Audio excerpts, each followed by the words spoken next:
Hello guys, எல்லாருக்குமே வணக்கம் and எல்லாருமே நல்லா இருப்பீங்கன்னு நினைக்கிறேன். இன்னைக்கு நம்ம மஹீம் அப்படின்ற ஒரு வித்தியாசமான சீரீஸ் தாங்க பார்க்க போறோம். இந்த கதை உங்களை நடுங்க வைக்கலாம். இங்க மஹீம் அப்படின்ற ஒரு ஊர் இருக்குங்க. அந்த ஊருக்குள்ள ஒரு ரயில்வே ஸ்டேஷன் இருக்கு. அதே ரயில்வே ஸ்டேஷன்ல ஒரு பாத்ரூமும் இருக்குங்க. பாத்ரூம் பார்க்கறதுக்கே பாழடைஞ்சு போய் சரியா பராமரிக்காம தான் இருப்பாங்க. அதனாலேயே அந்த பாத்ரூம் யாருமே யூஸ் பண்ண மாட்டாங்க. ஆனா அதே பாத்ரூமை ராத்திரி சமயத்துல ஒரு மோசமான விஷயத்துக்கும் யூஸ் பண்றாங்க. அதாவது அங்க சில நபர்கள் வந்து தொழில் பண்றாங்க. ராத்திரி அந்த பாத்ரூமை ஒரு ரெட் லைட் ஏரியாவே யூஸ் பண்றாங்க. அப்படிப்பட்ட நேரத்துல தான் அந்த பாத்ரூமை அந்த மாதிரி யூஸ் பண்ற அந்த தொழில் பண்ற நபர்கள் ஒவ்வொருத்தர மர்மமான முறையில ரொம்ப மோசமா சாகடிக்கப்படுறாங்க. இதுக்கு பின்னணியில என்ன இருக்கு, இந்த சஸ்பென்ஸை தேடி போகும்போது இந்த போலீஸ்காரங்க என்ன மாதிரியான விஷயங்களை கண்டுபிடிக்கிறாங்கன்றத ரொம்ப பரபரப்பாவே இந்த கதையில சொல்லியிருப்பாங்க. சரி வாங்க நம்மளும் போய் அந்த மர்மம் என்னன்னு கேட்டு தெரிஞ்சுப்போம். அதுக்கு முன்னாடி என்னோட வாய்ஸ் பிடிச்சிருந்தா, அதுவும் இந்த சீரீஸ்லாம் பண்றல, இது நிறைய பேருக்கு போய் சேரணும்னா உங்களோட கையில தான் இருக்கு. முடிஞ்ச ஒரு லைக் போட்டுட்டு கண்டினியூ பண்ணுங்க. பை தி வே, நான் கவின், நீங்க பாக்குறது நம்மளோட ஃபிலிம் பை. இந்த படத்துடைய கதையில நிறைய கேரக்டர்ஸ் வரும். அந்த கேரக்டர்லாம் உங்களுக்கு புரியணுன்றதுனால நம்ம கோலிவுட் ஹீரோக்களோட நேமே வச்சு அந்த கேரக்டர் எல்லாம் கூப்பிட்டுக்கலாம். இப்போ இந்த படத்துடைய முக்கியமான இடத்துக்கு வராங்க. அதாவது மஹீம் அப்படின்ற மாதிரி ஒரு ரயில்வே ஸ்டேஷனை காமிக்கிறாங்க. அந்த ரயில்வே ஸ்டேஷன்ல ஒரு ராத்திரி சமயத்தை காமிக்கிறாங்க. லோக்கல் ரயில்வே ஸ்டேஷன் அப்படின்றதுனால ராத்திரி பயங்கர இருட்டா அமைதியா இருக்க அந்த ரயில்வே ஸ்டேஷனுக்கு சுனில் அப்படின்னு சொல்லி ஒரு பையன் அவனோட காதலன் கூட போன்ல பேசிக்கிட்டு அப்படியே அந்த இடத்துக்கு வராங்க. இந்த சுனில் பையனும் அந்த மாதிரி ஒரு தொழில் பார்க்கிற ஒரு பையனா தான் இருப்பான். அப்படி அந்த இடத்துல ஒரு ஆணை பாக்குறான். அப்படியே மெல்ல அங்க இருக்கிற பாத்ரூமை நோக்கி நடக்க அந்த சுனில் பையனை பின்தொடர்ந்து அந்த நபரும் வராரு. அப்படி அந்த மர்ம நபர் கிட்ட காசு வாங்கிக்கிட்டு இவரும் அந்த பாத்ரூமுக்கு போறான். ஆனா பாத்ரூம்குள்ள நடக்கிறதே வேறங்க. இந்த சுனில் கொஞ்சம் கூட எதிர்பார்க்காத வகையில அந்த மர்ம நபர் ஒரு கத்தியை எடுத்து இந்த சுனில அங்கேயே குத்துறாரு. இதுல பரிதாபமா அந்த சுனில் அங்கேயே இறந்து போறாருங்க. இப்ப அப்படியே கட் பண்ணா நம்ம ஹீரோவை காமிக்கிறாங்க. நம்ம ஹீரோ ஒரு இன்ஸ்பெக்டர். ஹீரோவோட பேரு அர்ஜுன். ஒரு அழகான குடும்பம், ஒரு மனைவி, ஒரு பையன். கணவனும் மனைவியும் படுக்கிறதுக்கு ஒரு ரூம், பையனும் நம்ம ஹீரோவோட அப்பாவும் படுக்கிறதுக்கு ஒரு ரூம். ஹீரோவோட அப்பா முன்னொரு காலத்துல போலீஸா இருப்பாருங்க. ஆனா ஒரு பயங்கரமான தப்பு பண்ணதுனால அவரோட வேலை போயிருக்கும். அந்த தப்புலாம் என்னன்றத பின்னாடி சொல்றேன். ஆனா அதுல இருந்தே இவரு, அதாவது ஹீரோவோட அப்பா கொஞ்சம் மனநல பாதிக்கப்பட்டு ராத்திரி சமயத்துல அப்பப்ப கத்திக்கிட்டே இருப்பாரு. அதனால நம்ம ஹீரோவோட தூக்கமே கெட்டு போகுங்க. இதனாலேயே எந்நேரமும் அவங்க அப்பாவை பிடிச்சி நம்ம ஹீரோ கத்திக்கிட்டே இருப்பாரு. இங்க செகண்ட் ஹீரோவை காமிக்கிறாங்க. இவரோட பேரு மாதவன். இவருக்கு ஒரு அன்பான மனைவி, 23 வயசுல ஒரு பையனும் இருப்பான். இப்போ காலேஜ்ல படிப்பான். இப்படி ஒரு வேலையில நம்ம ஹீரோ அர்ஜுனுக்கு திரும்பி ராத்திரி தூங்க விடாத அளவுக்கு ஒரு போன் கால் வருதுங்க. அப்பதான் ஹீரோவும் அந்த ரயில்வே ஸ்டேஷன்ல நடந்த அந்த சம்பவத்தை பத்தி கேள்விப்படுறாரு. காலங்காத்தால அந்த ஸ்பாட்டுக்கும் வராரு. அந்த இடத்துல வடிவேலு அப்படின்ற மாதிரியும் விவேக் அப்படின்ற மாதிரியும் 2 போலீஸ்காரங்க வராங்க. கருப்பா இருக்கவர் வடிவேல்னு வச்சுப்போம், வெள்ளையா இருக்கவர் விவேக்னு வச்சுப்போம். அதுக்கப்புறம் ஒரு லேடி போலீஸும் வருவாங்க. அவங்க நம்ம படத்துடைய ஹீரோயின். இப்ப ஸ்பாட்டுக்கு வந்த ஹீரோவோ இந்த கொலையை பத்தி விசாரிக்க பாத்ரூம் வெளியே ஒரு சிசிடிவி கேமரா கூட இல்லையா அப்படின்லாம் கேக்குறாரு. சார், அந்த இடமே கே பசங்க வர ஹட்டி சார். அது முக்காவாசி கே பசங்க அந்த இடத்துக்கு வந்து தொழில் பண்ணுவாங்க. அப்படி ஒரு இடமா தான் அந்த பாத்ரூமை வச்சிருக்காங்கன்ற மாதிரியும் சொல்றாரு. இப்ப செத்து போனவர் கூட ஒரு கேவா தான் இருக்க வாய்ப்பு இருக்கு அப்படின்னு சொல்ல, இப்ப அந்த செத்து போன சுனிலியும் வந்து நம்ம ஹீரோ பாக்குறாரு. ரொம்ப கொடூரமா அவர் அங்க சாகடிக்கப்பட்டு அவர் உடம்புல இருந்து யாரோ கிட்னியை எடுத்திருக்காங்கன்ற மாதிரியே தெரிய வருது. அதே சமயத்துல அந்த நபருடைய கையில தினேஷ் அப்படின்ற ஒரு நேமையும் ஒரு லிப்ஸ்டிக்ல எழுதி வச்சுட்டு போயிருக்காங்க. அந்த இடத்துல சில முடிகளும் கிடைக்குதுங்க. முடியெல்லாம் நீட்டா இருக்கு. அதெல்லாம் வச்சு பார்க்கும் போதோ இது ஏதோ லேடி தான் இந்த சம்பவத்தை பண்ணிருக்காங்கன்ற மாதிரியே இவங்க கெஸ் பண்றாங்க. இப்ப அதே வேளையில மீடியாக்காரங்களாம் அந்த இடத்துல சூழ்ந்துக்க, சம்பவம் நடந்து எவ்வளவு நேரத்துக்கு அப்புறம் கூட ஃபாரன்சிக்ல இருந்து யாருமே வரலையேன்னு சொல்லி அங்க வந்த போலீஸ்காரங்களையும் விட்டு கிளிகிளின்னு கிளிக்கிறாங்க. இதுல நம்ம ஹீரோக்கு பயங்கர பிரஷர் ஏற்படுதுங்க. நம்ம ஹீரோக்கு இந்த எல்ஜிபிடிக்கு சமுதாயத்தை பார்த்தாலே சுத்தமா பிடிக்காது. அவரு செத்து போன நபர் மேபி ஒரு கேவா இருக்கலாம், இதுவா இருக்கலாம்ன்ற மாதிரி ரொம்ப ஒருமையில தப்பு தப்பா வேற மீடியால பேசுறாரா. இது இன்னும் இஷ்யூ ஆகுது. இங்க நம்ம செகண்ட் ஹீரோ மாதவனை காமிக்கிறாங்க. அவரை ஒரு மனைவி கூட தன்னோட பையனுக்கு காலேஜ்ல இருந்து வந்ததுக்கு அப்புறம் கல்யாணம் பண்ணி வைக்கலான்ற மாதிரியும் பிளான் பண்ணிக்கிட்டு இருக்காருங்க. அப்பதான் அவருக்கு ஒரு அதிர்ச்சியான விஷயம் காத்திருக்கு. நாகாலாந்து பக்கத்துல எல்ஜிபிடிக்யூ சமுதாயத்துல இருக்கவங்களா சேர்ந்து ஒரு போராட்டம் பண்றாங்க. இந்த கதை 2013ல நடக்கிற மாதிரி தாங்க காமிப்பாங்க. அப்போ ஆணும் காதலிச்சா தப்பு, பெண்ணும் காதலிக்க கூடாதுன்ற மாதிரிலாம் சட்டங்கள் இருக்கும். அதை உடைக்கணும்ன்ற மாதிரி தான் அவங்களோட போராட்டம் இருக்குங்க. ஆனா இத தன்னோட பையன் அந்த இடத்துல இருந்து போராடுறத பார்த்து நம்ம மாதவனும் அவங்களோட மனைவியும் அதிர்ச்சி ஆகுறாங்க. நம்ம பையன் அப்போ ஒரு எல்ஜிபிடிக்யூ சமுதாயத்தை சேர்ந்தவனான்ற மாதிரியும் யோசிக்கிறாங்க. இப்ப தன்னோட பையனுக்கு போன் பண்ணி பார்த்தா நாட் ரீச்சபிள்ல இருக்கு. பையன் கிட்ட இருந்து ஒரு மெசேஜ் வந்திருக்கு. நாகாலாந்து ஸ்விட்சர்லாந்துக்கு ஒரு காலேஜ் ப்ராஜெக்ட்டுக்காக போறேன்னு சொல்லிட்டு அங்க ப்ரொடெஸ்ட் பண்ணிட்டு இருக்கானன்ற மாதிரியே இவங்க யோசிக்கிறாங்க. அதே வேளையில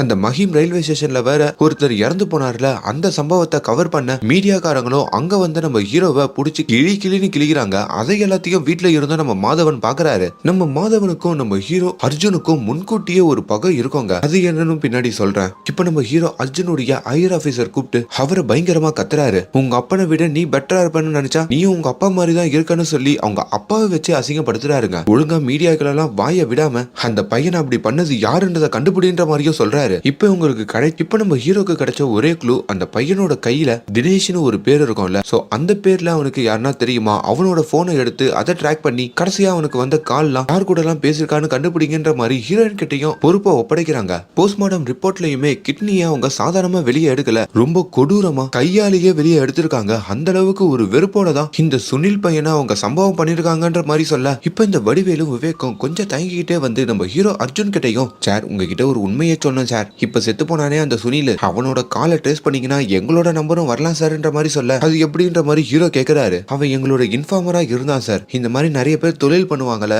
அவங்களெல்லாம் இந்த சுனிலை வச்சுதான் நாங்க பிடிச்சிருக்கோம் அப்படின்ற மாதிரியே சொல்றாங்க. நம்ம ஹீரோவும் தலையாடிட்டு அங்க இருந்து கிளம்பிடுறாரு. இப்ப போஸ்ட்மார்டம்லாம் முடிஞ்சு செத்து போன அந்த சுனிலோட பாடியையும் அவங்க வீட்டுக்கு அனுப்ப நம்ம ஹீரோவும் அவங்க வீட்டுல போயிட்டு சில சோதனை எல்லாம் பண்றாரு. அப்படி உங்க பையன் சுனில் யார் கூட நெருங்கி பழகுவானான்ற மாதிரி கேட்கும் போதோ பக்கத்துல தினேஷ்னு ஒரு பையன் இருக்கான், அவனை எல்லாரும் பேட்டரின்னா கூப்பிடுவாங்க, அவன் கூட தான் நெருங்கி பழகுவான்ற மாதிரியே சொல்றாங்க. இப்ப அந்த தினேஷை தேடி அந்த பக்கத்து வீட்டுக்கும் போக, ஆனா அவன் வீட்டுல இல்லைங்க. அதே வேளையில செத்து போன சுனிலோட சாவுக்கு வந்து ஒரு பையன் அழுதுட்டு இருக்கிறதையும் இந்த ஹீரோ கவனிக்கிறாரு. இப்ப இந்த சம்பவத்தை யாரு பண்ணிருப்பாருன்ற மாதிரி ஹீரோக்கு ஒண்ணுமே புரிய மாட்டேங்குது. இப்பதான் இவங்களுக்கு ஒரு இன்ஃபர்மேஷன் கிடைக்குதுங்க. அந்த ஓடி போன தினேஷ் இருக்காரு பாத்தீங்களா, அவரு எங்க இருக்காருன்னு கண்டுபிடிச்சிட்டாங்களா. அந்த விஷயத்த நம்ம ஹீரோவோ வாக்கி டாக்கில சொல்ல, இப்ப ஹீரோக்கு முன்னாடி இந்த வடிவேலும் விவேக்கும் அந்த சம்பவ இடத்துக்கு போறாங்க. அந்த தினேஷை பிடிக்கிறாங்க.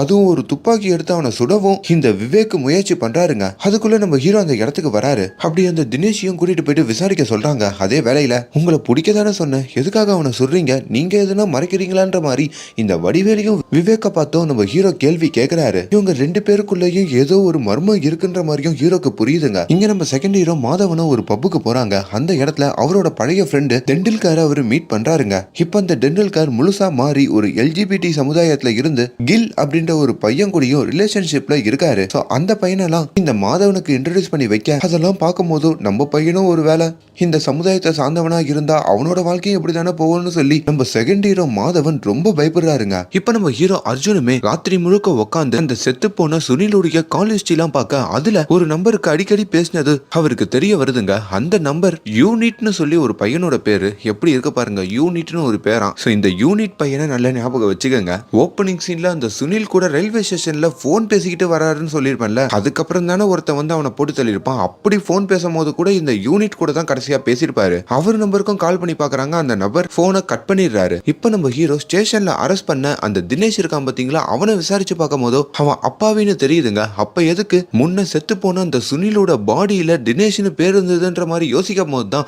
ஒருவேளை அந்த சைக்கோ அடுத்ததா தினேஷ்ன்ற நபரை கொலை பண்ணா என்னன்ற ஒரு யோசனை வருது. அப்படி நம்ம ஹீரோ சந்தேகப்பட்ட மாதிரி இப்போ அதே ரயில்வே ஸ்டேஷன்ல இன்னொரு பிணம் இருக்குங்க. இவங்க எல்லாரும் அடிச்சு பிடிச்சு அந்த இடத்துக்கு போனா அந்த இடத்துலயே அந்த பிணம் ரொம்ப கொடூரமான நிலைமையில இருக்கு. சோ இப்ப ரெண்டாவது சம்பவமும் நடந்துடுச்சு. இப்ப அந்த பிணத்தை சோதிச்சு பார்க்கும் போதோ அதோட பாக்கெட்ல ஒரு துண்டு சீட்டு இருக்கு. அந்த துண்டு சீட்டுல அடுத்ததா சாக போறவன் விவேக்ன்ற மாதிரி விவேக்ன்ற பேர் எழுதிருக்குங்க. விவேக் யாரு, நம்ம ஹீரோவோட ஸ்டேஷன்ல இருக்கிற போலீஸ்காரருங்க. அதை பார்த்து அவரு நடுங்கி போறாரு. இப்ப அந்த விவேக்கையும் நம்ம ஹீரோ அவரோட ஹையர் ஆபீஸ்ல வந்து, நீ என்ன பண்ணிருக்க, நீ எங்க கிட்ட எதனா மறைக்கிறியா, எப்படி உன்னோட பேர் வரலாம் அப்படின்னு நிறைய கேள்வி கேக்குறாங்க. ஆனா விவேக் தான் எதுவுமே பண்ணலன்ற மாதிரியும் முடிக்கிறாரு. சார் என்னை எப்படின்னா காப்பாத்துங்க சார், எனக்கு ஒரு பையன் இருக்கான் சார் அப்படின்ற மாதிரியும் சொல்ல, கொஞ்ச நாளுக்கு இந்த விவேக் கூட எதனா ஒரு போலீஸ்காரரை துணைக்கு போடுங்கன்ற மாதிரியும் சொல்றாங்க. இப்ப அந்த ரெண்டாவதா செத்து போன இன்னொருத்தரும் எல்ஜிபிடிக்கு சமுதாயத்தை சேர்ந்தவர் தான். அவரோட கால் ஹிஸ்டரி பார்க்கும் போதோ அதுல ஒரு நம்பர் இருக்குங்க. அதே நம்பர் முன்னாடி செத்து போனாரே அந்த சுனிலுடைய கால் ஹிஸ்டரியும் இருந்திருக்கும். அது யாருன்னு பார்க்கும் போதுதான் நம்ம செகண்ட் ஹீரோ மாதவன் இருக்காரு பாத்தீங்களா, அவருடைய புள்ளன்னு தெரிய வருது. இப்ப முன்பகை எல்லாத்தையும் மறந்து நம்ம ஹீரோ அர்ஜுனுமே மாதவன் வீட்டுக்கு போறாங்க. மாதவனை விடவும் அவங்க பொண்டாட்டி நம்ம அர்ஜுன் கூட அன்பா பேசுவாங்க. அப்படி மாதவன் கிட்டயே வந்து அபிஷியலா உங்ககிட்ட ஒரு விஷயம் பேசணும், நீயே ஸ்டேஷனுக்கு கிளம்பி வா அப்படின்ற மாதிரியும் நம்ம ஹீரோ கூப்பிடுறாரு. அப்பதாங்க இவங்களுக்கு நடுவுல என்ன மாதிரியான பகை இருக்குன்றத காமிக்கிறாங்க. முன்னொரு காலத்துல 20 வருஷத்துக்கு முன்னாடி இவங்க ரெண்டு பேரும் பெஸ்ட் ஃப்ரெண்ட்ஸா இருப்பாங்க. அதே சமயத்துல சமயத்துல தான் நம்ம ஹீரோவோட அப்பாவும் போலீஸா இருப்பாரு. அவங்க அப்பா போலீஸா இருக்கிறதுனால தான் நம்ம ஹீரோக்கும் போலீஸ் வேலை கிடைச்சிருக்கும். இந்த மாதவன் முன்னாள் ஜேர்னலிஸ்டுங்க. அந்த காலத்துல ஜேர்னலிஸ்டா இருப்பாரு. அப்படி நிறைய கேஸுக்காக இந்த மாதவன் அலைவாரு. ஒரு நாள் நம்ம ஹீரோ அர்ஜுனுமே பயங்கரமா குடிச்சிட்டு பைக்ல போக பெட்ரோல் இல்லாம ஒரு இடத்துல நிக்க, அப்ப மாதவன் பெட்ரோல் எல்லாம் வாங்கிட்டு வந்து கொடுப்பாருங்க. அப்பதான் என்னோட சந்தோஷத்துக்கு காரணமே எம்எல்ஏ தான். அவர் மேல விழ போற ஒரு கேஸை எங்க அப்பா அவர்கிட்ட 10 லட்சம் ரூபாய் வாங்கிக்கிட்டு தடுத்து நிப்பாட்டாருன்ற மாதிரி பெஸ்ட் ஃப்ரெண்டுன்றதுனால நம்ம ஹீரோ உண்மையை சொல்லியிருப்பாருங்க. ஆனா மாதவன் அங்க நட்பை பார்க்காம அங்க நடக்கிற தப்ப பார்த்து அந்த விஷயத்த பத்திரிகையில எழுதி அங்கேயே நம்ம ஹீரோவோட அப்பாவை வேலையை விட்டு தூக்கிருப்பாரு. இதுல நம்ம ஹீரோவோட குடும்பமே தலகுனிஞ்சு போயிருக்கோம். அதுல இருந்துதான் இவங்களோட நட்பும் முடிவுக்கு வந்திருக்கோங்க. அதையெல்லாமே அங்க காட்டுறாங்க. அதுக்கப்புறம் இத்தனை வருஷம் கழிச்சுதான் இவங்க 2 பேரும் மீட் பண்ணிக்கிறாங்க. இப்ப நிகழ்காலத்தை காமிக்கிறாங்க. எல்ஜிபிடில இருக்கிற நிறைய நபர்கள்லாம் வந்து போராட ஆரம்பிக்கிறாங்க. எங்களை சார்ந்தவங்க ஒவ்வொருத்தரா செத்துக்கிட்டே இருக்காங்க, போலீஸ் தூங்குதா, சீக்கிரமா கண்டுபிடிங்கன்ற மாதிரிலாம் கத்துறாங்க. இப்பதான் 2ஆவதா செத்து போனா பாத்தீங்களா, அவனோட போன்லயும் முன்னதா செத்து போன அந்த சுனிலோட போன்லயும் இன்னொரு நம்பரும் மேட்ச் ஆகுதுங்க. அது யூனிட்னு சொல்லி ஒரு பையனோட நம்பர். அந்த யூனிட் தான் சுனிலுக்கு கடைசியா வேற கால் பண்ணிருப்பாரு. சோ இதெல்லாம் வச்சு அந்த யூனிட்டையும் கூட்டிட்டு வர சொல்றாங்க. இங்க வடிவேலும் விவேக் அவரோட வீட்டுக்கு கூப்பிட்டு, உன்னோட உயிருக்கே இப்ப ஆபத்து, ஆனாலும் போலீஸ் கிட்ட நம்ம பண்ற விஷயத்த மட்டும் நீ வெளியே சொல்லிடக்கூடாது, பார்த்தல பணம் எல்லாம் இங்கதான் பத்திரமா இருக்கு, பணத்தை பத்தி வாயையே திறக்க கூடாதுன்னு சொல்லி இவங்க ஒரு மர்மமான விஷயத்த பேசுறாங்க. இப்ப விவேக்கும் யார் இந்த விஷயத்த பண்ணிருப்பான்ற மாதிரி கேட்க, ஒருவேளை அந்த பப்புவோட வேலையா இருக்குமோன்ற மாதிரியே அவங்க பேசிக்கிறாங்க. அந்த பப்பு யாருன்னு பாக்கிறதுக்கு முன்னாடி இங்க அந்த யூனிட்ட காமிக்கிறாங்க. இந்த யூனிட் அதாங்க முதல்ல செத்திருப்பாரு அந்த சுனில். அவரு கூட இந்த யூனிட் ரிலேஷன்ஷிப்ல இருப்பாருங்க. 2 பேரும் காதலிச்சிருப்பாங்க போல. இவரு சுனில் கிட்ட எவ்வளவோ சொல்லிருப்பாரு, இந்த தொழிலை விட்டு அப்பப்ப அந்த ரயில்வே ஸ்டேஷனுக்கு எல்லாம் போவாத, நம்ம எதனா வேற பிசினஸ் பண்ணி ஒன்னா இருந்துக்கலான்ற மாதிரி. ஆனா அந்த சுனில் கேட்காம இவரு கூட பேசிட்டு தான் திரும்பி அந்த ரயில்வே ஸ்டேஷனுக்கு போயிருப்பாரு. அப்பதான் அந்த சம்பவமும் நடந்திருக்கும். இப்ப போலீஸ் விசாரணைக்குள்ள வந்து இந்த சம்பவத்தையும் நம்ம யூனிட் அங்க சொல்றாரு. அதே வேலையில தான் நம்ம ஹீரோவை பாக்குறதுக்கு ஹீரோ கூப்பிட்டு பாருல, அதனால நம்ம மாதவன் வேற ஸ்டேஷனுக்கு வந்திருப்பாரு. அவரை ஓரமா உட்கார வச்சுட்டு இந்த யூனிட் கிட்ட நம்ம ஹீரோ விசாரணைய திரும்பி ஆரம்பிக்கிறாரு. அப்படி யூனிட்டை விசாரிச்சதுல அவன் உண்மையாலேயே செத்து போன சுனில லவ் பண்ணிருக்கான் போல, இவன் அந்த கொலைக்கு எந்த சம்பந்தமும் இல்ல அப்படின்னு இப்ப யூனிட்டையும் போக சொல்றாரு. இப்ப அந்த இடத்துக்கு வந்த மாதவனும் என்ன எதுக்கு கூப்பிட்டன்ற மாதிரி ஹீரோ கிட்ட கேட்கும் போதோ, எல்ஜிபிடிக்யூ சமுதாயத்துல இருக்கிற 2 பேரு அடுத்தடுத்து இறந்திருக்காங்க. அந்த 2 பேரோட கால் ஹிஸ்டரியிலையும் உன்னோட பையனோட நம்பர் இருக்கு, உன்னோட பையனை நான் விசாரிக்கணும், கூட்டிட்டு வா, அதுக்காக தான் உன்னை கூப்பிட்டன்ற மாதிரியே சொல்ல இவருக்கு ஒரு மாதிரி பயமாயிடுது. இங்க அந்த லேடி போலீஸ் இருக்காங்களா ஹீரோயின், அவங்கள காமிக்கிறாங்க. அக்பர்னு ஒரு பையன் நம்ம ஹீரோயினை ரொம்ப நாளாவே லவ் பண்ணுவாங்க. ஆனா இவங்களால அந்த பையனை லவ் பண்ண முடியாது. அதுக்கு ஒரு காரணமும் இருக்கு. அதை தெரிஞ்சுக்கிறதுக்கு முன்னாடி நம்ம ஹீரோவோட வீட்டை காமிக்கிறாங்க. நம்ம ஹீரோ பயங்கரமா இந்த கிளாஸ் வித்தியாசம் எல்லாம் பாப்பாருங்க. நம்ம ஹீரோக்கு ஒரு சின்ன பையன் இருக்கான் பாத்தீங்களா, அந்த பையன் எப்பவுமே ஹீரோ ஸ்டேஷன்ல இருக்கிற அந்த விவேக் இருக்காருல, அவரோட வீட்டுல அவரு பையன் கூட தான் விளையாட்டு வருவான். ஆனா அது நம்ம ஹீரோக்கு சுத்தமா பிடிக்காது. ஸ்டேஷன்ல எனக்கு கீழே இருக்க வந்த அந்த விவேக் அவன் உயிருக்கு வேற இப்ப ஆபத்துன்னு சொல்லியிருக்காங்க. சும்மா அவன் பையன் கூட எல்லாம் விளையாடாதுன்னு சொல்லிட்டு அந்த இடத்தையே தன்னோட பையனை பிடிச்சி பயங்கரமா கத்துவாருங்க. இங்க நம்ம செகண்ட் ஹீரோ மாதவனும் எங்க இந்த கேஸ்ல நம்மளோட பையனுக்கு சம்பந்தம் இருக்குமோன்னு சொல்லி அவரும் அந்த சைக்கோ கொலைகாரன் யாருன்ற மாதிரி கண்டுபிடிக்க இறங்குறாருங்க. அதுல செத்து போன சுனிலோட வீட்டுக்கெல்லாம் போய் பார்க்கும் போதும் அந்த சுனில் அந்த பாத்ரூம்ல தொழில் பண்ணுவார்ல, அப்படி அவர் கூட ரெகுலரா வந்து போற ஒரு கஸ்டமரோட நேமும் கிடைக்குது. அந்த கஸ்டமரோட நேம் தான் பப்பு. இப்ப அந்த பப்புவோட வீட்டுக்கும் போயிட்டு விசாரிக்கலான்னு போறாரு. ஆனா பப்பு இப்போ இறந்து போயிட்டாராம். அது அவங்க மனைவி ஐஸ்வர்யா ராய்னு வச்சு போய் அவங்க பேரை அவங்களும் சொல்றாங்க. என்னாச்சு பப்புக்கு, எப்படி இறந்து போனாருன்ற மாதிரி கேட்கும் போதோ, சில மாசங்களுக்கு முன்னாடி பப்பு சூசைட் பண்ணிக்கிட்டதா அவங்க மனைவி ஐஸ்வர்யா ராயோ சொல்றாங்க. நீங்க யாருன்ற மாதிரி கேட்கும் போதோ நம்ம மாதவன் அவரு ஒரு ஜேர்னலிஸ்ட் மாதிரியும், இந்த இன்ஸ்பைரிங்கான பெண்களை பத்திலாம் நான் கதை எழுதுவேன், அப்படி ஒரு பெண் நீங்க தனியா இருந்து எவ்வளவு கஷ்டப்படுறீங்கன்றத ஒரு கதையா எழுதணும்னு சொல்லிதான் உங்ககிட்ட இதெல்லாம் கேட்க வந்தேன்ற மாதிரியும் சமாளிக்கிறாரு. ஆனாலும் இந்த ஐஸ்வர்யா ராய் இருக்காங்கல்ல, அவங்களோட கணவர் அந்த பப்பு சூசைட் உண்மையிலே பண்ணிக்கிட்டாரா இல்லனா அவரோட சாவுக்கு வேற காரணம் இருக்கான்ற மாதிரியும் நம்ம மாதவனுக்கு ஒரு சந்தேகம் இருக்குங்க. இப்ப நம்ம ஹீரோயினை காமிக்கிறாங்க. நம்ம ஹீரோயினோட வீட்டுக்கு பருதாலாம் போட்டுக்கிட்டு ஏதோ ஒரு பெண் வராங்க. அப்படி ரகசியமா வீட்லயும் போய் ஒளிஞ்சுக்கிறாங்க. இப்ப ஹீரோ அர்ஜுன் கூட சேர்ந்து நம்ம ஹீரோயினும் அந்த கேஸை கொஞ்சம் கண்டுபிடிக்கிறதுக்காக தேடி அலைஞ்சிட்டு அவங்களும் அவங்களோட வீட்டுக்கு போக, அப்பதான் அவங்க ரூம்ல இருக்கிற அந்த மர்ம நபரையும் நம்ம ஹீரோயின் பாக்குறாங்க. இங்க கட் பண்ணா நம்ம ஹீரோ இருக்கார்ல அர்ஜுன், அவரு வேலையெல்லாம் முடிச்சிட்டு ராத்திரி ஒரு 4 மணி நேரமாச்சு தூங்கிட்டு திரும்பி ஸ்டேஷன் போலான்னு சொல்லி தூங்க வராருங்க. ஆனா அப்பயும் அவங்க அப்பா ராத்திரி ரூம்ல பயங்கரமா கத்திக்கிட்டு இருக்காரு. ரூமுக்கும் போய் என்ன பிரச்சனை பண்ற மாதிரி கேட்க,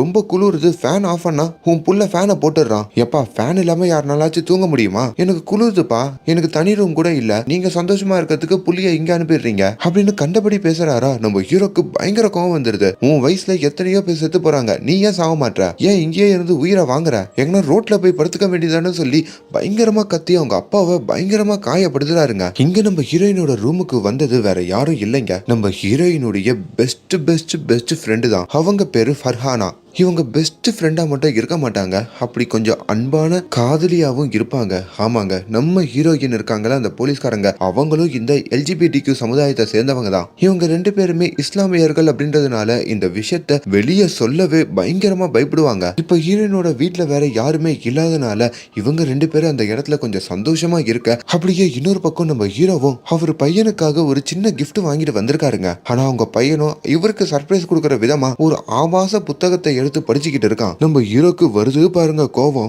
அங்கேயே தன்னோட பையனை அடிக்கிறாரு. உனக்கு யார இந்த புக்கெல்லாம் கொடுக்கறான்னு கேட்டா, உங்க ஸ்டேஷன்ல உங்களுக்கு கீழே இருக்காருன்னு சொன்னீங்களே அந்த விவேக், அவரோட பையன் தான் கொடுத்தாருன்ற மாதிரியும் அவங்க பையன் ஒத்துக்கிறாங்க. இங்க நம்ம ஹீரோயின் அவங்களோட தோழியோட சேர்ந்து அப்படியே கொஞ்சம் ஜாலியா இருக்கிற சமயத்துல அவங்க அப்பா அம்மா வீட்டுக்கு வந்துடுறாங்க. அவங்க அப்பா அம்மா பொறுத்த வரைக்கும் இவங்க 2 பேரும் பெஸ்ட் ஃப்ரெண்ட்ஸ் மாதிரி தான் காட்டிப்பாங்க. இவங்களும் பெட்ஷீட் எல்லாம் போத்திக்கிட்டு அங்க தூங்குற மாதிரியும் நடிக்க, பாவம் ரொம்ப நாளுக்கு அப்புறம் ஃப்ரெண்டு வீட்டுக்கு வந்திருக்கா போல, 2 பேரும் டயர்ல தூங்குறாங்க போல நம்பி அவங்களும் அங்க இருந்து கிளம்பிடுறாங்க. இங்க நம்ம ஹீரோ அடுத்த நாள் காலையில ஸ்டேஷனுக்கும் வராரு. நேரா வந்து அந்த விவேக் கிட்டையும் அந்த புக்கை கொடுத்து, உன்னோட பையன் தான் என்னோட பையனை கெடுக்கிறான், நான் நேத்து என்னோட பையனை அடிச்சிட்டேன், நீயும் உன்னோட பையனை போய் அடின்ற மாதிரியும் சொல்றாரு. இப்ப நம்ம மாதவன் இருக்காரு பாத்தீங்களா, அவருமே இந்த தெண்டல்கார பாக்கிறதுக்காக வராருங்க. உங்ககிட்ட ஒரு முக்கியமான விஷயத்தை பத்தி பேசணும். இந்த மஹிம்ல தொடர்ந்து இந்த LGBT சமுதாயத்தை சேர்ந்தவங்க எல்லாம் செத்துட்டு வரத பாத்திருப்பீங்க. அப்படி அந்த பாத்ரூம்ல என்ன மர்மம் இருக்கு, எதுக்காக அந்த இடத்துல விபச்சாரம் நடந்திருக்கு அப்படின்ற மாதிரிலாம் இவர் கேட்க, அப்பதான் அவர் சிரிச்சுக்கிட்டு, அது பேர் விபச்சாரமே இல்ல, பொதுவா ஒரு பையன் தனக்கு பெண்களை பிடிக்கல ஆண்களை பிடிச்சிருக்கு அப்படின்ற மாதிரி சமூகத்தை சொல்றப்போ அவனை யாருமே ஏத்துக்க மாட்டாங்க. அப்படி அவனுக்குள்ள இருக்கிற ஃபீலிங்ஸ் எல்லாம் அவன் எங்கன்னா வெளிப்படுத்தணும், அப்படி அதை வெளிப்படுத்துற ஒரு இடம் தான் அந்த ரயில்வே ஸ்டேஷன்ல இருக்கிற அந்த பாத்ரூம். நான் கூட ஒரு காலத்துல அந்த இடத்துக்கு போயிருக்கேன். அப்படி அங்க வர ஆண்கள் கூட என்னோட அன்பை காதலை நான் வெளிப்படுத்துவேன். இந்த ஊருக்குள்ள எங்களுக்கான எந்த ஸ்பேஸுமே இல்ல, அதனால நாங்க அப்படி ஒரு இடத்தை தேர்ந்தெடுத்துக்கிட்டோம். அதை வச்சுக்கிட்டு தான் யாரோ ஒருத்தன் இப்படி ஒரு சம்பவத்தை பண்ணிக்கிட்டு இருக்கான் அப்படின்ற மாதிரிலாம் அவர் சொல்றாரு. அப்படி பேசிட்டு இருக்கும்போது தான் அந்த தெண்டல்காருடைய லவ்வர் அந்த கில்லு வேற பக்கத்துல உட்காந்து அவரை அன்பா கொஞ்சறாரு. இப்ப நம்ம ஹீரோவோட அப்பாவை காமிக்கிறாங்க. அவங்க அப்பா, நம்ம ஹீரோ தான் அவங்க அப்பாவை ரொம்ப அசிங்கமா திட்டிருப்பார்ல, அதனால ராத்திரி நான் வீட்டுல தங்கினா உங்களுக்கு பிரச்சனை, அதனால இந்த அபார்ட்மெண்ட்ஸோட வாட்ச்மேனா நான் ஆக போறேன்ற மாதிரி சொல்ல, அதுல நம்ம ஹீரோ இன்னும் பயங்கரமா காண்டாவறாரு. இப்படிலாம் நீ ஆனா என்னோட கிளாஸ் என்ன ஆகணும் சொல்லி இந்த எண்ணத்தை இங்கேயே குழி தூண்டி புதைச்சிருன்ற மாதிரியும் சொல்லிட்டு போறாரு. இங்க நம்ம விவேக்கா காமிக்கிறாங்க. விவேக் தன்னோட பையன் கிட்ட வந்து, ஏண்டா அந்த அர்ஜுனோட பையன் கிட்ட இந்த புத்தகத்தை கொடுத்தியான்னு சொல்லி இந்த விவேக்கோட பையனும் ரொம்ப பயப்படுறாங்க. அப்பா அடிக்க போறாரோன்ற மாதிரி நினைக்கிறான். இந்த விவேக்கோட மகனுக்கு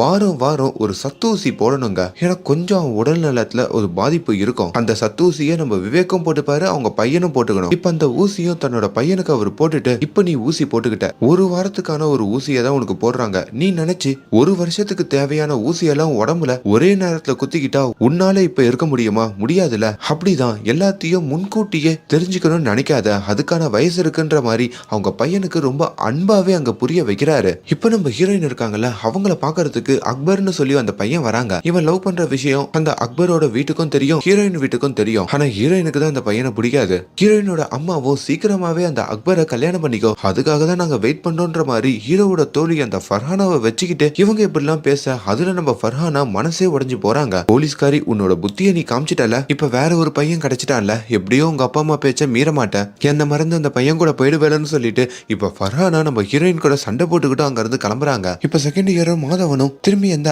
ஐஸ்வர்யா ராய் இருக்காங்கல்ல, அதான் அந்த பப்பு, அவங்க கணவர் கூட தற்கொலை பண்ணிருப்பாரு, அவங்க கிட்ட வந்து திரும்பி அவங்க கணவரை பத்தியே கேட்டுக்கிட்டு இருக்க, என் கணவர் ஊரை சுத்தி நிறைய பேர்கிட்ட கடன் வாங்கினாரு, அதுக்கு நிறைய கடனும் அடைச்சாரு, நானும் அதுக்கு உதவி பண்ணிருக்கேன், அப்படி ஒரு டைம்ல தான் அவர் தற்கொலை பண்ணிக்கிட்டாருன்ற மாதிரிலாம் சொல்றாங்க. இப்ப இந்த மாதவன் தன்னோட வீட்டுக்கு வந்து அவங்க பையன் ரூமை சோதிச்சு பார்க்கையில இந்த மாதவனோட பையன் முதல்ல ஒருத்த செத்துருப்பாரு சுனில், அவரோட லவ்வர் அந்த யூனிட் இருக்காருல, அவர் கூட சேர்ந்து எடுத்துக்கிட்ட புகைப்படம் எல்லாம் இருக்குங்க. அதை பார்த்து பயங்கரமா ஷாக் ஆகுறாரு. ஒருவேளை நம்ம பையனே இதெல்லாம் பண்றானா, இங்க என்னதான் நடக்குதுன்னு சொல்லிட்டு இப்ப அந்த ரயில்வே ஸ்டேஷன்ல இருக்கிற அந்த பாத்ரூமுக்கு போய் பார்க்க, அப்ப அந்த இடத்துல சில திருநங்கைகள் வராங்க. இப்பெல்லாம் இங்க தொழில் நடக்கிறது இல்லையான்ற மாதிரி ஒரு கேக்குறாரு. இப்பெல்லாம் இடம் மாறிடுச்சுன்னு சொல்லி அவங்க ஒரு லொகேஷன் கொடுக்க, இப்ப அந்த இடத்துக்கும் வந்து அந்த யூனிட் இருக்கான் பாத்தீங்களா, அவங்க கிட்ட வந்து பேசலாம்னு சொல்லி நம்ம மாதவனும் ட்ரை பண்ண, அப்படி ஒரு கடத்துல இந்த யூனிட்டியும் பார்த்து இந்த நடந்த சம்பவத்தை பத்தி கேட்கலான்னு வராருங்க. அதுக்குள்ள அந்த இடத்துக்கு போலீஸ்காரங்க வராங்க.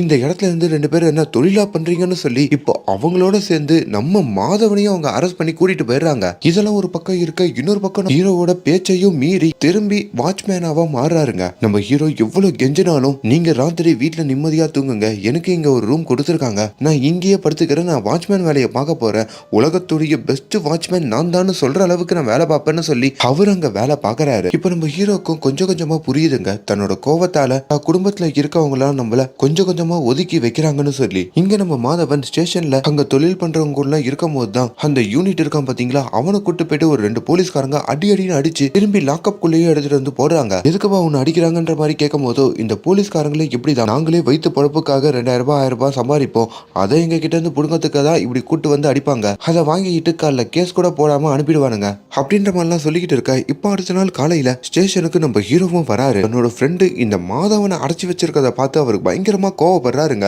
அங்க இருக்கிற போலீஸ்காரங்க எல்லாம் வாங்குன்னு வாங்கிக்கிட்டு இப்ப அந்த மாதவனை லாக்அப்ல இருந்தும் வெளியே எடுக்கிறாரு. இந்த யூனிட் ரொம்ப நல்லவன்னு சொல்லி இந்த மாதவனும் இந்த யூனிட்டையும் வெளியே எடுக்க வைக்கிறாருங்க. இப்படி ஒரு வேலையில தாங்க நம்ம செகண்ட் ஹீரோ மாதவனோட பையன் வீட்டுக்கு வரான். அப்பதான் மாதவனுக்கு உயிரே வருதுங்க. இன்னொரு பக்கம் நம்ம விவேக்குமே அவரோட வீட்டுக்கு வர இப்ப அந்த விவேக்க போட்டு தள்ளுறதுக்காக அவரு பின்னாடி ஒரு மர்ம நபர் ஃபாலோ பண்ணிக்கிட்டு வராரு. அப்படி விவேக்கும் வாரம் வாரம் ஊசி போட்டு பாருல, அப்படி இந்த வாரத்துக்கான ஊசிய வீட்டுக்கு அனுப்பி வச்சிருங்கன்ற மாதிரி மெடிக்கல் ஷாப்ல சொல்ல அவங்களும் சரின்னு சொல்றாங்க. இப்ப வீட்டுக்கு வந்த தன்னோட பையனையும் செகண்ட் ஹீரோ மாதவன் கூப்பிட்டுக்கிட்டு ஸ்டேஷனுக்கு வந்து நம்ம ஹீரோவை பாக்குறாரு. இந்த கொலைகள் நடந்த அந்த டேட்ல நீ எங்க இருந்தன்ற மாதிரி ஹீரோ விசாரிக்க இங்க மாதவனோட பையனும் அவர் நாகாலாந்துல காலேஜ் ப்ராஜெக்ட் விஷயமா இருந்தேன் அப்படின்னு சொல்லி போர்டிங் பாஸ் எல்லாம் எடுத்து காமிக்கிறாருங்க. இது மூலமா இந்த மாதவனோட பையன் அந்த 2 கொலைகளையும் பண்ணலன்ற மாதிரியும் ஹீரோக்கு புரிய வருது. இப்ப மாதவனையும் கூப்பிட்டு அந்த 2 பேரையும் சாகடிக்கலன்னு எனக்கு முன்னாடியே தெரியும், ஏன்னா அந்த 2 கொலைகளும் நடந்த டேட்ல உன்னோட பையன் நம்பரை எங்க இருந்ததுன்னு அங்க ட்ராக் பண்ணி பார்த்ததுல நாகாலாந்து தான் காமிச்சது, நீ ஒரு காலத்துல என்னோட குடும்பத்தையே அவமானப்படுத்தினால அதுக்கு பழி வாங்கறதுக்கு தான் நான் இப்படி பண்ணன்ற மாதிரியும் உண்மையை சொல்றாரு. நீ பண்ணதுக்கு இப்ப நான் பண்ணது சரியாயிடுச்சு, இப்ப நம்ம 2 பேருமே ஒன்னு சேருவோம், திரும்பி ஃப்ரெண்ட் ஆகும், என்னால இந்த கேஸை முடிக்க முடியல, உன்னோட உதவி தேவைப்படுது, நம்ம 2 பேரும் சேர்ந்து இந்த கேஸை முடிப்போமான்ற மாதிரி கேட்க அப்படிதாங்க நம்ம ஃபர்ஸ்ட் ஹீரோ அர்ஜுனும் செகண்ட் ஹீரோ மாதவனும் அங்க ஒன்னு சேர்றாங்க. அதே வேளையில இந்த போலீஸ்காரரு விவேக்கோட வீட்டுக்கு வந்து இந்த ஊசியையும் மெடிக்கல் ஷாப்ல கொடுத்துட்டு போக அவர் அந்த ஊசி எடுத்து தன்னோட பையனுக்கு போடுறாருங்க. பாவங்க அந்த சம்பவத்துல அவங்க பையன் பரிதாபமா இறந்து போயிடுறான். அப்படி அந்த மர்ம நபர் இந்த விவேக்குக்கு விரிச்ச வலையில தான் அவங்க பையன் விழுந்திருக்கான் போல. அந்த இடத்துல எல்லாருக்குமே ஷாக்கு. இப்ப இந்த விஷயத்த நம்ம ஹீரோ அர்ஜுனும் இந்த மாதவனும் கேள்விப்படுறாங்க. துடிதுடிச்சு போய் இந்த விவேக்கோட வீட்டுக்கும் ஓடி வராங்க. அங்க அவங்க பையனோட பிணத்தை பார்த்து இவங்களுக்கு அங்க என்ன பண்றதுன்னே புரிய மாட்டேங்குதுங்க. தன்னோட உயிரா நினைச்ச பையனே நம்மளை விட்டு போயிட்டான்னு சொல்லி இப்போ விவேக்கும் பித்து பிடிச்ச மாதிரி மாறுறாரு. இப்ப இறந்து போன விவேக்கோட பையனோட பேக்கெட்டை பார்க்கும் போதோ அதுல அடுத்து யாரு சாக போறா அப்படின்ற ஒரு பர்சனோட நேம் இருக்குங்க. அது வேற யாரும் இல்ல, இந்த வடிவேலுன்ற மாதிரி போட்டிருக்கு. ஆக மொத்தத்துல இந்த வடிவேலும் விவேக்கும் சேர்ந்துக்கிட்டு ஏதோ ஒரு விஷயத்த பண்ணிருக்காங்க. இப்ப இந்த காரியெல்லாம் முடிஞ்சதுக்கு அப்புறம் 2 பேரையும் கூப்பிட்டு வச்சு விசாரிச்சுக்கலான்ற மாதிரி நம்ம ஹீரோ அர்ஜுனும் முடிவு பண்றாரு. ஆனா அதே ராத்திரியா விவேக்கு பயங்கரமா கோவப்பட்டு என்னோட பையனோட சாவுக்கு காரணமே இந்த வடிவேல் நீதாண்டான்னு சொல்லி இந்த வடிவேலோட வீட்டுக்கும் போறாருங்க. நான் எவ்வளவோ சொன்னேன்டா, பெரிய பாவம் பண்ணிக்கிட்டு இருக்கோம், வேணான்னு சொல்லி பணத்தாசை பிடிச்சி பணத்து வெறியில நீதாண்டா இப்படி எல்லாம் பண்ண, இப்ப உன்னால என் பையனே செத்து போயிட்டான்டா, இந்த உலகத்துல இதுக்கு மேல நீ இருக்கலாமா அடுத்து உன்னதான் போட்டு தள்ள போறதா சொல்லியிருக்கு, அவன் என்னடா போட்டு தள்ளுறது, நான் உன்னை போட்டு தள்ளுறதான்னு சொல்லி இப்ப இந்த விவேக்கே அவரோட நண்பர் அந்த போலீஸ்காரர் வடிவேல போட்டு தள்ளுறாரு. இப்ப நேரா அந்த கன்னை எடுத்துக்கிட்டும் ஸ்டேஷனுக்கு வராரு. அதை பாக்குற எல்லாரும் உறைஞ்சு போறாங்க. விவேக் கிட்டையும் என்ன பண்ணி தொலைஞ்சிங்கன்ற மாதிரி நம்ம ஹீரோ வந்து கேட்க, நான் நம்ம ஸ்டேஷன்ல வேலை பார்க்குற அந்த போலீஸ்காரரான வடிவேல கொன்னுட்டேன், ஆமா நான் அதை என் கையால தான் பண்ணேன் அப்படின்ற மாதிரியே உண்மையை ஒத்துக்கிறாரு. அவங்க ஒரு பயங்கரமான உண்மையை சொல்றாங்க. அதாவது அந்த பாத்ரூம்ல அதாங்க அந்த ரயில்வே ஸ்டேஷன் பக்கத்துல இருக்குமே அந்த பாத்ரூம்ல வழக்கமா விபச்சாரம் நடக்குமா. முக்கியமா இந்த எல்ஜிபிடிக்யூ சமுதாயத்துல இருக்கிற ஆண்கள் அந்த இடத்துல ஒன்னா இருக்கிறது உண்டு. சில திருமணமான ஆண்களும் அங்க வருவாங்களாம். அது ஒரு டைம்ல இவங்க 2 பேரும் யாரு இந்த வடிவேலும் விவேக்கும் அங்க போகும்போதோ கவனிச்சிருக்காங்க. அங்க வர பணக்கார ஆண்கள் கிட்ட எப்படின்னா காசை கறக்கணும்னு முடிவு பண்ணிருக்காங்க. அதுக்கு இவங்க ஒரு துருப்பு சீட்டா ஓபனிங் சீன்ல வந்தாரு பாத்தீங்களா அந்த சுனில், அவரை யூஸ் பண்ணிருக்காங்க. அப்படி அவரை வச்சு அங்க நிறைய ஆண்கள் கிட்ட அந்த சுனில் ஒன்னா இருக்கும் போதோ அதை இவங்க வீடியோ எடுத்து அந்த ஆண்களை மிரட்டி உன் பொண்டாட்டி கிட்ட காமிச்சிருவேன், உன் வீட்டுல காமிச்சிருவேன், உன்னோட ஆபீஸ்ல சொல்லிடுவேன்னு சொல்லியே நிறைய காசை கறந்துருக்காங்க. அதுல பப்புன்னு ஒருத்தர் இருக்காருங்க. அதான் இப்ப கூட நம்ம மாதவன் போயிட்டு ஐஸ்வர்யா ராயின்னு ஒரு லேடி கிட்ட பேசியிருப்பாங்களே, அதான் அவங்க கணவர் கூட தற்கொலை பண்ணிக்கிட்டாருல, அந்த கணவர் தான் இந்த பப்பு. அவரு தான் ஒரு பேங்க் மாதிரி இந்த வடிவேலு கிட்டையும் விவேக் கிட்டையும் மிரட்ட மிரட்ட நிறைய காசு கொடுத்துருக்காங்களாம். சோ அதை எல்லாமே அவங்க சொல்றாங்க. இதை எல்லாமே போலீஸ் கிட்டையும் இந்த விவேக் ஒத்துக்கிட்டு நான் உயிரோட இருக்கிறதுக்கே இதுக்கு மேல பலன் இல்லைன்னு சொல்லி அங்க தன்னைத்தானே சுட்டுக்கிட்டு அவரு இறந்தே போறாருங்க. இதுல நம்ம ஹீரோ இன்னும் பெரிய பிரஷர்ல மாட்டிக்கிறாரு. டிபார்ட்மெண்ட்ல இருக்க 2 போலீஸ்காரங்க வேற இப்ப இறந்து போயிட்டாங்க. மேலிடத்துல பிரஷர். இப்ப இந்த 4 கொலைகள் நடந்திருக்கு. இப்ப இந்த 4 பேர் சாவுக்கும் ஒருத்தன் தான் காரணம் அப்படின்னு அந்த ஒருத்தன் யாருன்ற மாதிரியோ தீவிரமா தேடுறாங்க. இன்னொரு பக்கம் அந்த தெண்டல்காரை காமிக்கிறாங்க. அந்த தெண்டல்காருக்கு எய்ட்ஸ் இருக்கு போல இருக்குங்க. அந்த விஷயம் அவர் கேள்விப்பட்ட உடனே சுக்கு நூறா உடஞ்சு போறாரு. இங்க நம்ம மாதவனோட பையனையும் மாதவன் தனியா கூப்பிட்டு உனக்கு எப்படிடா அந்த யூனிட் அப்படின்ற ஒரு பையன் இருப்பான்ல அவங்க எல்லாம் தொடர்பு வந்ததுன்னு கேட்க, நான் காலேஜ் ப்ராஜெக்ட்காக இந்த எல்ஜிபிடி சமுதாயத்துல இருக்கிற இந்த தொழில் பண்றவங்க நிறைய பேர்கிட்ட இன்டர்வியூ எடுத்தேன், அது மூலயமா தான் அவனை தெரிய வந்ததுன்ற மாதிரியே சொல்ல, அப்படி அந்த யூனிட்டை வீட்டுக்கெல்லாம் கூப்பிட்டு உபசரிச்சு அவங்க கிட்ட நல்லா பேசியும் அனுப்புறாங்க. இப்ப நம்ம மாதவனும் ஒரு தனியா விசாரிச்சிருப்பார்ல அந்த ஐஸ்வர்யா ராய், அவங்கள பத்தி நம்ம ஹீரோ கிட்ட சொல்றாரு. இந்த ஐஸ்வர்யா ராயோடைய கணவர் பேர் தான் பப்பு. நீ என் பையனை சந்தேகப்படும் போதோ எனக்கு அவனுக்கு எதனா தொடர்பு இருக்க போதோன்னு சொல்லி நான் தனியா ஒரு விசாரணை நடத்தினேன். அதுலதான் இந்த ஐஸ்வர்யா ராயோட கணவர் அந்த பப்பு தற்கொலை பண்ணிக்கிட்டாருன்னு தெரிய வந்தது. இப்ப நம்ம போலீஸ்காரர் செத்து போன அந்த விவேக்கும் பப்புன்னு ஒரு நபர்கிட்ட இருந்து தான் அதிகமா காசு புடுங்கணும்னு சொன்னாரு. இதெல்லாம் வச்சு பார்க்கும் போதோ பப்புக்கு பின்னாடி இருக்கிற இந்த ஐஸ்வர்யா ராய விசாரிச்சா நம்மளுக்கு உண்மை தெரிய வரும்ன்ற மாதிரியும் இவங்க முடிவு பண்றாங்க. அப்படி நம்ம மாதவனை வழக்கம் போல ஐஸ்வர்யா ராயோட வீட்டுக்கும் தனியா அனுப்புறாங்க. நீ அவங்க கணவர் பப்புவை பத்தி அதிகமா விசாரி, அவங்க கணவர் தற்கொலை பண்றதுக்கு முன்னாடி லெட்டர் எழுதி வச்சுட்டு தான் செத்துருக்காரு, அதை பத்தி எல்லாம் கேளு அப்படின்ற மாதிரியும் மாதவனை அனுப்ப, மாதவனும் அந்த இடத்துல அந்த விஷயத்த பத்தி எல்லாம் கேட்க, ஆனா அதை இந்த ஐஸ்வர்யா ராய் கண்டுபிடிச்சிடுறாங்க. உண்மையை சொல்லு, நீ யாரு, போலீஸ் தானு சொல்லி ஒரு கத்தியை எடுத்துக்கிட்டு நம்ம மாதவனை குத்த வர, அப்ப அந்த இடத்துக்கு நம்ம ஹீரோ வந்து அதை எல்லாத்தையும் தடுத்து நிப்பாட்டி இப்ப அங்க இருந்து நம்ம ஐஸ்வர்யா ராயையும் அரெஸ்ட் பண்ணி கூட்டிட்டு போறாரு. இங்க நம்ம ஹீரோயினும் ரொம்ப நாளுக்கு அப்புறம் அவங்க காதலிக்கிற அந்த ஃபர்ஹானாவை வந்து பாக்குறாங்க. அப்படி அவங்க 2 பேருமே பேசிக்கிட்டு கட்டி பிடிச்சிக்கிட்டு நம்ம லண்டன் போயாச்சு நம்ம புது வாழ்க்கையை ஆரம்பிச்சிடலான்ற மாதிரி ஒரு பிளானை போட, அதை எல்லாமே நம்ம ஹீரோயினை லவ் பண்ற அந்த அக்பர் ஒரு ஓரத்துல இருந்து வீடியோ எடுத்து இப்ப நேரா வந்து ஹீரோயினோட வீட்லயும் வத்தி வச்சிடறாங்க. இதுல ஹீரோயினோட வீடு கொதிச்சு எழுது. அங்கேயே நம்ம ஹீரோயினோட அப்பாவும் அம்மாவும் ஹீரோயினை அடிக்க, இன்னொரு பக்கம் ஃபர்ஹானாவோட வீட்லயும் பயங்கரமா கொதிச்சு எழுறாங்க. அப்படி ஃபர்ஹானாவை ஒரு ரூம்லயும் போட்டு அடைக்கிறாங்க. இதுல மனசுடைஞ்சு போன நம்ம ஃபர்ஹானாவும் இதுக்கு மேல குடும்பத்தை கஷ்டப்படுத்திக்கிட்டு நம்ம ஹீரோயின் கூடயே சேர்ந்து நம்மளால வாழ முடியாது, தனக்கு இந்த வாழ்க்கையே பிடிக்கலன்னு சொல்லி அந்த இடத்துல அவங்களும் தற்கொலை பண்ணிக்கிறாங்க. அதே வேலையதான் இந்த பக்கம் இந்த தெண்டல்காரர் இருக்காரு பாத்தீங்களா, அவரு நேரா ஸ்டேஷனுக்கு வந்து தான் தான் இந்த எல்லா கொலைகளையும் பண்ணன்னு சொல்லி அங்க சரண்டர் ஆகுறாருங்க. இந்த தெண்டல்கார் பத்தி இந்த செகண்ட் ஹீரோ மாதவனுக்கு நல்லா தெரியும். அவரு ஒரு எறும்ப கூட கொல்ல மாட்டாரு. டேய் நீயாடா இத்தனை பேரை சாவடிச்சன்ற மாதிரி அவரால் அதை நம்ப முடியலைங்க. ஆனா இப்போதைக்கு மீடியாவுக்கு இவரு தான் குற்றவாளின்னு சொல்லி கேச முடிக்கிறாங்க. இப்படியே நாட்கள் மெல்ல நகருதுங்க. நம்ம ஹீரோவும் அவங்க வாட்ச்மேன் வேலை பார்க்குற அவங்க அப்பாவை புரிஞ்சுக்கிட்டு அவரை தன்னோட வீட்டுக்கும் கூட்டிட்டு வராரு. அதுக்கப்புறம் கொஞ்சம் கொஞ்சமா எல்ஜிபிடிக்கு கம்யூனிட்டி மேலேயும் இவங்களுக்கு மரியாதை வருது. முக்கியமா மாதவன் இருக்கார்ல, ஒருவேளை தன்னோட பையனும் இந்த கம்யூனிட்டியை சேர்ந்தவனா மாற போறான் அப்படின்ற மாதிரி இருந்தா அது அவனோட விருப்பம்ன்ற மாதிரியும் நினைக்கிறாரு. நம்ம ஹீரோயினும் கொஞ்சம் கொஞ்சமா அவங்க காதலி ஃபர்ஹானாவுடைய மரணத்துல இருந்து வெளியே வராங்க. ஹீரோயினோட வீட்லயும் ஹீரோயினுக்கு இப்படி ஒரு நிலைமை வரக்கூடாதுன்னு சொல்லி அவங்களோட போலீஸ் வேலையில இருந்து நிப்பாட்டி அவங்கள வேற ஒரு பையனுக்கு கல்யாணம் பேசியும் முடிவு பண்றாங்க. இது எல்லாமே கேள்விப்படுற நம்ம ஹீரோ அர்ஜுனுமே நேரா ஹீரோயினோட வீட்டுக்கு வராரு. இன்னும் அவர் ராஜினாமா கடிதம் கொடுக்கல, அதை நான் அக்செப்ட் பண்ணல, அதுக்கு முன்னாடி அவளால வேலையை விட முடியாது, மா நீ என் கூட வாமா, அம்மா குடும்பத்துக்காகலாம் உன்னுடைய கல்யாணம் பண்ணிக்கிட்டனா உன்னால அந்த பையனோட வாழ்க்கை கெட்டு போயிடும், நீ எப்படி இருக்கியோ அப்படியே இரு அப்படின்ற மாதிரி சொல்லிட்டு அங்க அவரும் வெளியே கூட்டிட்டு வராரு. இப்பதான் அந்த இடத்துல இந்த எல்லா சம்பவத்தையும் பண்ண, அதாவது 4 பேரு சாவுக்கு காரணமாக இருக்க இந்த டெண்டல்கார் இருக்காரு பாத்தீங்களா, அவரை கூட்டு போயிட்டு நிறைய டெஸ்ட் எடுக்கிறாங்க. அதுல இந்த டெண்டல்காருக்கு எய்ட்ஸ் இல்லன்ற மாதிரியும் கண்டுபிடிக்கிறாங்க. அதுல நம்ம டெண்டல்கார் பயங்கரமா ஷாக் ஆகுறாரு. அப்ப உண்மையாலே எனக்கு எய்ட்ஸ் இல்லையா, அப்ப நான் இந்த கொலையை பண்ணலன்ற மாதிரியே சொல்ல, யோ என்னையா மாத்தி மாத்தி சொல்லிக்கிட்டு இருக்கன்ற மாதிரி கேட்க, இல்ல சார் எனக்கு எய்ட்ஸ் இருக்கு, எப்படியோ செத்துருவேன்னு சொல்லிதான் எனக்கு பிடிச்சவங்களுக்காக நான் இத்தனை பேரை சாவடிச்சேன்னு சொல்லி அக்செப்ட் பண்ணிக்கிட்டேன், ஆனா உண்மையை சொன்னா நான் யாரையுமே சாவடிக்கல சார்ன்ற மாதிரியும் சொல்றாரு. அப்போ உண்மையான குற்றவாளி யாருன்னு கேட்கும் போதுதான் இந்த டெண்டல்கார் கூட கில்லுன்னு ஒருத்தர் இருப்பாரு பாத்தீங்களா, அவரு தான் அந்த சைக்கோ, அவரு தான் இங்க இருக்கிற அந்த எல்ஜிபிடிக்கு சமுதாயத்துல இருக்கவங்களையும் சாகடிச்சாரு,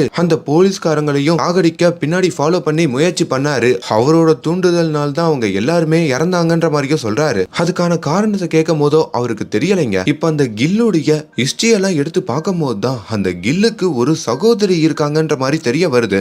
அந்த சகோதரி யாரு தெரியுமா? இந்த ஐஸ்வர்யா ராய் இருக்காங்கல்ல, அவங்க தான். அதை பார்த்து இவங்களுக்கு ஒண்ணுமே புரியல. அப்ப இந்த ஐஸ்வர்யா ராய்க்கும் ஏதோ ஒரு தொடர்பு இருக்குன்னு சொல்லி இப்ப அவங்கள கிறுக்கு பொடி பிடிச்சு உண்மைய சொல்லு, நீயும் அண்ணனும் சேர்ந்து தானே அந்த பப்புவையும் போட்டு தள்ளீங்க, உன் அண்ணன் தான் அந்த சைக்கோ கலக்காரன்னு கண்டுபிடிச்சிட்டாங்க, உண்மைய சொல்லுன்ற மாதிரி கேட்கும் போது தான் அந்த ஐஸ்வர்யா ராயும் ஒரு நடுங்க வைக்கிற உண்மைய சொல்றாங்க. அந்த பப்பு இருக்காரு பாத்தீங்களா, அதாவது அந்த ஐஸ்வர்யா ராயோட கணவர், அவரு இந்த எல்ஜிபிடிக்கு சமுதாயத்தை சேர்ந்தவரா இருப்பாருங்க. அப்படி இந்த ஐஸ்வர்யா ராய் கூட சந்தோஷமா வாழ முடியாம அவரு ஓப்பனிங் சீன்ல இறந்து போனாரு, அந்த சுனிலை தேடி போயிருப்பாரு. அப்படி அவரு அந்த சுனில் கூட இருக்கும் போது தான் அதை வீடியோ எடுத்து மிரட்டி இந்த போலீஸ்காரங்களான வடிவேலும் விவேக்கும் அவர்கிட்ட காசு பார்க்கலான்னு முயற்சி பண்ணிருப்பாங்க. அவர் கொஞ்சம் வெல் செட்டில்டான ஆளுன்றதுனால ரொம்ப பயந்துகிட்டு, முக்கியமா பொண்டாட்டிக்கு பயந்துகிட்டு நிறைய காசு கொடுத்திருப்பாரு. அவர்கிட்ட இருக்க காசையும் கொடுத்திருப்பாரு. ஒரு கடத்துல அவங்க பொண்டாட்டி கிட்ட இருக்கிற காசையும் நகைகளையும் வித்து வித்து இந்த போலீஸுக்கு கொடுத்திருப்பாரு. இதனால அவங்க பொண்டாட்டி இந்த ஐஸ்வர்யா ராயோட அம்மாக்கு ஒரு நாள் உடம்பு சரியாம போக காசு இல்லாம அவங்க அம்மாவையே காப்பாற்ற முடியாத சிச்சுவேஷன் வந்திருக்கும். இதுல ஐஸ்வர்யா ராயும் அவங்க அண்ணன் கில்லும் துடிச்சு போவாங்க. அப்போ உண்மையை கண்டுபிடிக்கும் போது தான் அவங்களோட கணவர், அதாவது இந்த ஐஸ்வர்யா ராய் கணவர், இந்த பப்பு இந்த மாதிரியான வேலைகள்லாம் பார்த்திருக்கான்னு தெரிய வருதுங்க. இதுல காண்டான நம்ம ஐஸ்வர்யா ராயோடைய அண்ணன் கில்லுமே இப்படிப்பட்ட ஆளுதான் உன் புருஷனாவே இருக்கக்கூடாதுன்னு சொல்லி அங்க இருந்து தரத்தரன்னு இழுத்துட்டு வந்து இவங்க 30வது மாடியில இருப்பாங்க. அதுல இருந்து ஐஸ்வர்யா ராயோட கணவர் அந்த பப்புவையும் தள்ளி அங்கேயே சாகடிச்சிருப்பாரு. அதுக்கப்புறம் ஐஸ்வர்யா ராயை விட்டு பப்புவோட ஹேண்ட் ரைட்டிங்ல எனக்கு வாழ பிடிக்காம தற்கொலை பண்ணிக்கிறேன்னு ஒரு லெட்டர் எழுத வச்சு ஊரையும் நம்ப வச்சிருப்பாங்க. இப்ப தன்னுடைய சிஸ்டர் ஐஸ்வர்யா ராய்க்கு இந்த நிலைமை வந்ததுக்கு அவங்க கணவரை மிரட்டின அந்த சுனிலையும் சாவடிச்சிருப்பாரு. அதுக்கப்புறம் அந்த இடத்துல அதே மாதிரி தொழில் பண்ற இன்னொருத்தனையும் சாவடிச்சிருப்பாரு. அதுக்கப்புறம் இவங்க கிட்ட இருந்து காசு பறிச்ச அந்த வடிவேலு விவேக்னு சொல்லி எல்லாரும் சாவுக்கும் இந்த கில்லு தாங்க காரணமா இருப்பாரு. அந்த உண்மையெல்லாம் ஒத்துக்கினதுக்கு அப்புறம் இப்ப அந்த கில்ல பிடிக்கிறதுக்கும் போலீஸ்காரங்க எல்லாம் போறாங்க. அதுக்குள்ளயுமே கில்லு ஒரு இடத்துல போய் ஒளிஞ்சுக்கிறாரு. இப்ப இவங்க எப்படியோ கஷ்டப்பட்டு அந்த கில்ல கண்டுபிடிச்சு அவன் இருக்கிற இடத்துக்கு போறதுக்குள்ள அந்த இடத்துல இந்த எல்லா சம்பவத்துக்கும் காரணமான கில்லே செத்து போய் கிடக்குறாருங்க. அதுவும் ரொம்ப கொடூரமா. அதை பாக்குற இவங்களுக்கும் ஒன்னும் புரியல. என்னடா இந்த கேஸ் முடிஞ்சிருச்சுன்னு பார்த்தா இழுத்துக்கிட்டே போதேன்ற மாதிரியும் மண்டைய பிச்சுக்கிறாங்க. அப்பதான் இந்த கில்லோட பாடிய சோதிச்சு பார்க்கையில இந்த கரியெல்லாம் வெட்டுவாங்கல்ல, அந்த மாதிரியான ஒரு கத்திய வச்சுதான் இந்த சம்பவத்தை பண்ணிருக்காங்கன்ற மாதிரி தெரிய வருது. அதே வேளையில நம்ம மாதவனோட பையன் இருக்காருல, அவருமே தான் ஒரு எல்ஜிபிடிக்கு சமுதாயத்தை சார்ந்தவன் தான் சொல்லி தன்னோட அப்பா கிட்டயும் அம்மா கிட்டயும் சொல்ல அதையும் அவங்க அக்செப்ட் பண்ணிக்கிறாங்க. அப்படி உங்க ஃபேமிலியா சந்தோஷமா இருக்கும் போதோ அந்த பையனுக்கு ஒரு மெசேஜ் வருதுங்க. அந்த பையனோட பெஸ்ட் ஃப்ரெண்டு அந்த யூனிட் கிட்ட இருந்து தான் அவனுக்கு துபாய்க்கு விசா கிடைச்சிருச்சான். அவன் போக போறான்ற மாதிரியும் அப்பா அம்மா கிட்ட சொல்ல அந்த யூனிட் ரொம்ப நல்ல பையன், அவன் காதலிச்ச பையன் செத்து போயிட்டான், அதுல இருந்து அவன் மீண்டு வந்து கறிக்கடையில எல்லாம் வேலை பார்த்து இப்ப எவ்வளவு தொலைவு உயர்ந்திருக்கான்ற மாதிரியும் சொல்ல அப்பதான் அவன் மாதவனுக்கு ஒரு விஷயம் தோணுது. கறிக்கடையில வேலை பார்த்திருக்கான், அவன் காதலிச்ச பையனான அந்த சுனில் இறந்திருக்கான். இப்போ இந்த எல்லா சம்பவத்துக்கும் காரணமா இருந்த இந்த கில்லு யாரோ போட்டு தள்ளிருக்காங்க. அப்ப இது இந்த யூனிட்டோட வேலையா தான் இருக்கணும்னு சொல்லிட்டு யூனிட்டையும் பிடிக்கிறாங்க. அப்படி விசாரிச்சு பார்த்ததுல தான் தான் இந்த கில்ல சாகடிச்சதா ஒத்துக்கிறாங்க. அதுக்கு காரணம் முதல்ல ஒரு சம்பவம் நடந்திருக்கும்ல, அதான் அந்த சுனில் சாகடிக்கப்பட்டிருப்பாரு. அந்த சுனில் ரொம்ப நல்லவரா, அவரையே இந்த போலீஸ்காரங்க மிரட்டி தான் அந்த மாதிரி பண்ண வச்சு அந்த பப்பு கிட்ட இருந்து போலீஸ்காரங்க தான் காசை பறிச்சிருப்பாங்களாம். அது தெரியாம அந்த கில்ல என்னோட சுனில அப்படி பண்ணிட்டான், அதுக்கு பழி வாங்கறதுக்கு தான் அந்த கில்ல நான் இப்படி பண்ணன்ற மாதிரியும் ஒத்துக்க அது மூலயமா எப்படியோ இந்த கேஸும் முடியுதுங்க. இப்ப இந்த எல்லா சம்பவத்துக்கும் காரணமா இருந்த எல்லாரும் இறக்குறாங்க, எல்லாரும் பிடிபடுறாங்க. அண்ட் அட்லாஸ்ட் நம்ம ஹீரோவும் மாதவனும் இந்த கேஸ் ஃபைலையும் போட்டு மூடுறாங்க. அங்க போராடிக்கிட்டு இருந்த எல்ஜிபிடிக்கு சமுதாயத்தை சேர்ந்தவங்களுக்கும் இப்ப நியாயம் கிடைக்குதுங்க. ஒரு காம்ப்ளிகேட்டடான ஒரு கதை தான். படமா பாத்தீங்கன்னா நிறைய ட்விஸ்ட் அண்ட் டர்ன்ஸ் இருக்கும். நான் முடிஞ்ச அளவுக்கு ஷார்ட் பண்ணி தான் இதை சொல்லியிருக்கேன். இந்த படம் தமிழ் டப்பிங்கோடையும் அவைலபிளா இருக்கு, வாய்ப்பு இருந்தா பாருங்க. அண்ட் மேலும் இந்த மாதிரியான வீடியோஸை பார்க்க என் ஃபிலிம் பையை சப்ஸ்கிரைப் பண்ணுங்க. Thank you so much.